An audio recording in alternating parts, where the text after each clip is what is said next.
Praise the Lord. எல்லாருக்கும் வணக்கம். நான் உங்கள் சாந்தி. இன்றைக்கி புதுசாக யூடியூப் சேனல் ஆரம்பிச்சிருக்கேன். என்னுடைய யூடியூப் சேனலுக்கு பழைய மதம்னு பேர் வச்சுருக்கேன். அதில் வந்துங்க என்ன பண்ணுறது என்ன போடுறதுன்னே தெரியல. எனக்கும் எல்லோரும் போடுறாங்க, சேனல் ஆரம்பிச்சுட்டு டெய்லி வீடியோ போடுறாங்க, நம்மளும் ஒன்று போடலாமே, நமக்கு ஒரு சேனல் ஆரம்பிக்கலாமேன்ட்டு கொஞ்ச நாளாக எனக்குள்ள ஆசை. சரின்னு சொல்லி ஒன்று ஆரம்பிச்சிருக்கேங்க. இப்போ அந்த சேனலுக்கு வந்து பழைய முதன் பெயர் வச்சுருக்காங்க. என்ன அதில் வந்து கொண்டு வர்றது அப்படின்னு சொல்லி பார்க்கும் பொழுது எல்லாமே போட்டாங்க. எனக்கு ஒன்றுமே பாக்கி இல்லை. சரி பார்ப்போம். நம்ம வந்து சரி நம்ம பாட்டி அவங்க அம்மா பெரியம்மாங்க அத்தை அவங்க மாமியார் இவங்கெல்லாம் செய்ததெல்லாம் கொஞ்சம் ஞாபகத்தில் இருக்கிறதெல்லாம் சேர்த்து தினம் நான் செய்கிற சமையலெல்லாம் சேர்த்து சமையல் வீடியோ தான் கொண்டு வந்திருக்கேங்க. அதில் வந்து கொஞ்சம் அதாவது சிம்பிளாக தான் செய்கிறேங்க. ரொம்ப ஆடம்பரமாகவெல்லாம் நிறைய செலவுகளெல்லாம் செய்து பண்ண எனக்கு முடியாது. அதனால் நான் வந்து சிம்பிள் சமையல் தான் கொண்டு வந்திருக்கேன். இதில் இந்த வாரமெல்லாம் நான்வெஜ்ஜு இல்லைங்க. 40 நாள் உபவாச ஜபக்கூட்ட சர்ச்சில் நடந்துகிட்ருக்கு. இன்றைக்கி 36 நாள் ஆகுதுங்க. அதில் வந்து அதனால் அடுத்த வாரம் தான் முடியுது. நாங்கள் நான்வெஜ் இந்த நாட்களில் எடுக்க மாட்டோம். அதனால் அடுத்த வாரத்தில் நான்வெஜ் எல்லாம் செய்து காட்டுறேன். இந்த வாரத்தில் வந்து எங்கள் பாட்டி பழைய சாப்பாட்டுக்கு செய்கிற வரமல்லி சட்னி அவங்க எப்படி நிறைய வீடியோ பார்த்துருக்கேன். அவங்க எப்படி செய்வாங்கன்னு இன்றைக்கி உங்களுக்கு போட்டு காட்டுறேன், பாருங்கள். நல்லா இருந்தால் நீங்களும் செஞ்சு பார்த்துட்டு சாப்பிட்டு சொல்லுங்கள். இதில் என்னென்னா அதாவது நிறைய இருக்குங்க. அவங்கெல்லாம் விதவிதமாக செய்வாங்க, சிம்பிளாக தான் செய்வாங்க, ஆனால் ரொம்ப டேஸ்ட்டாக இருக்கும். அந்த மாதிரி நாம் செய்யணும்னு நினச்சா நல்லாவே இருக்கிறதில்ல, எப்படின்னே தெரிய மாட்டேங்குது. சரி ட்ரை பண்ணுவோம். மற்றபடி ஒரு முயற்சி தான். நீங்களும் அதை பார்த்து ட்ரை பண்ணுங்கள். அது ஒன்றும் இல்லைங்க, வேறு எதுவும் இல்லை. என்னை பற்றி அறிமுகப்படுத்திக்கிறேங்க. என் பேர் சாந்தி. கோயம்புத்தூர் மாவட்டத்தில் சோமனருங்கிற ஊரில் இருக்கோம். எங்கள் வீட்டுக்காரு, எங்கள் பையன், நான் 3 பேர் தான் எங்கள் ஃபேமிலி. ஒன்றும் இல்லைங்க சொல்கிறதுக்கு, அவ்வளோதாங்க. பார்க்கலாங்க வாங்க. பாட்டியினுடைய வரமல்லி சட்னி எப்படி செய்கிறது பழைய சாப்பாட்டுக்கு கஞ்சிக்கெல்லாம் அது ரொம்ப நல்லாயிருக்கும். அந்த சட்னிக்கு இன்னொரு பேரும் இருக்குது, காய்ச்சல் சட்னின்னு.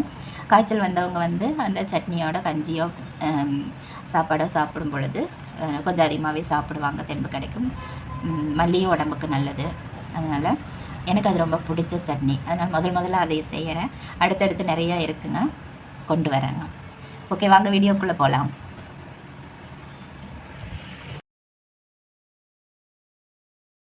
தேவையான பொருட்கள்: வரமிளகாய் 1, 2 பல் பூண்டு, 4 துண்டு தேங்காய், கொஞ்சம் பொட்டுக்கடலை, கொஞ்சம் வரமல்லி.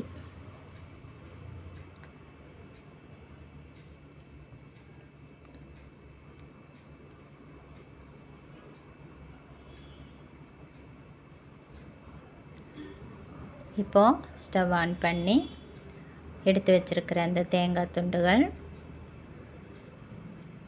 வரமிளகாய், பூண்டு எல்லாம் அடுப்பில் சுடணுங்க.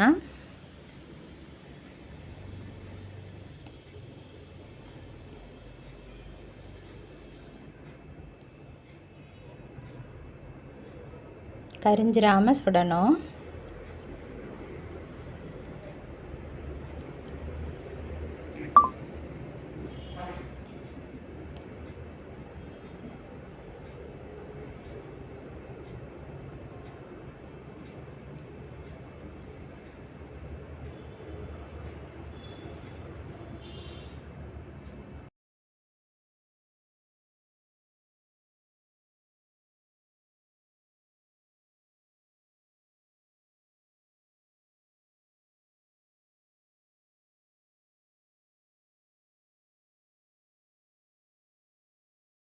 சட்டி அடுப்பில் வச்சு மல்லி போடணும்.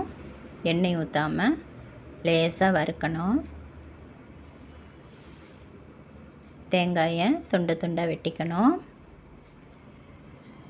மல்லி நல்லா வறுபட்டதுக்கப்புறம் சுட்டு வச்சுருக்கிற தேங்காய், மிளகாய், பூண்டு எல்லாம் போடணும். பொட்டுக்கடலையும் கொஞ்சம் எடுத்து வச்சுருக்கிறது அதையும் போடணும். தேவையான அளவு உப்பு போடணும். கருவேப்பிலை ஒரு கீத்து போடணும். கொஞ்சம் புளி வச்சுக்கணும். அது கூடவே போட்டுடலாம். ஆறின விட்டு மிக்சியில் போட்டு நைஸாக அரைக்கணும். தண்ணி ரொம்ப ஊற்றக்கூடாது. மல்லி அரைய கொஞ்சம் நேரமாகும்.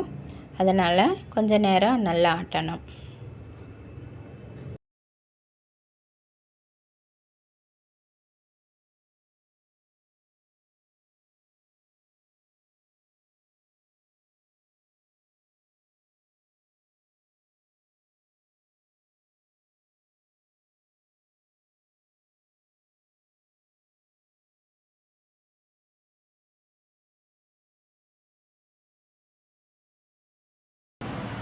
சாப்பாடு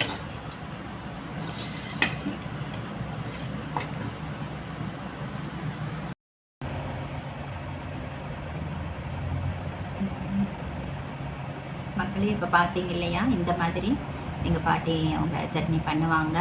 ஆனால் அவங்க வந்து விறகடுப்பில் வந்து இந்த பொருட்களையெல்லாம் சுட்டு அம்மியில் நைஸாக அரைச்சிக்குவாங்க. அது இன்னும் ரொம்ப நல்லாயிருக்கும், நல்ல டேஸ்ட்டாக இருக்கும். எனக்கு இங்கே விறகடுப்பெல்லாம் இல்லை, அம்மி இருக்கு, ஆனால் யூஸ் பண்ணுறதில்ல. நீங்கள் வந்து விறகடுப்பு இருந்தால் அதில் வந்து தணலில் சுட்டு அம்மியில் அரைச்சி சாப்பிட்டு பாருங்கள். உங்களுடைய கருத்துக்களை எல்லாம் எனக்கு சொல்லுங்கள், எப்படி இருந்துச்சுன்னு சொல்லி. ஏதாச்சும் குறை இருந்தாலும் சொல்லுங்கள், மாற்றிக்கலாம். மற்றபடி அடுத்தடுத்த வீடியோக்களில் வேறு வேறு ஐட்டமெல்லாம் கொண்டு வந்து காட்டுறேங்க, செஞ்சு காட்டுறேன். அவ்வளோதாங்க. நன்றி. ஆசைப்பட்டது எல்லாம் சாப்பிடுங்க, அளவாக சாப்பிடுங்க. நன்றி. ஆமேன்.